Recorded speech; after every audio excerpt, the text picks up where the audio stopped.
Hello मित्रों, आज આપણે બનાવશું ખીર। તો આપણે ખીર 15 મિનિટ ચોખા પલાળવા દીધા છે। હવે આપણે આ પાણી કાઢી અને નવું પાણી નાખી દેવું।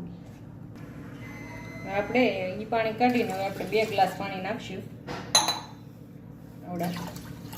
હવે આપણે એને ધીમા તાપે એક સીટી પડવા દેવું એટલે આપણે ચોખા બફાઈને સરસ થઈ જાય। પછી દૂધ નાખીને આપણે ખીર બનાવી નાખશું।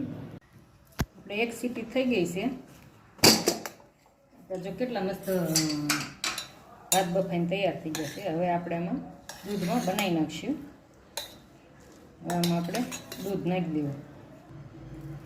आपणे भात बफाई जशे तो आपणे आमां 2 सालिया मलाई वाळुं छे आपणे दूध 2 सालिया दूध नाखीशुं। तो 2 सालिया दूध नाख्युं अने 1 वाटको ચોખા तो 1 वाटको खांड। पछी तमारा स्वाद प्रमाणे खीर तो कोई हाव मोळी खाता होय, कोई मीडियम खाता होय। હવે આપણે આને ઉકળવા મૂકી દેવું। આપણે આને હવે ઉકળવા મૂકી દેવું અને આમાં ધીમા હાથે હલાવ્યા રાખશું।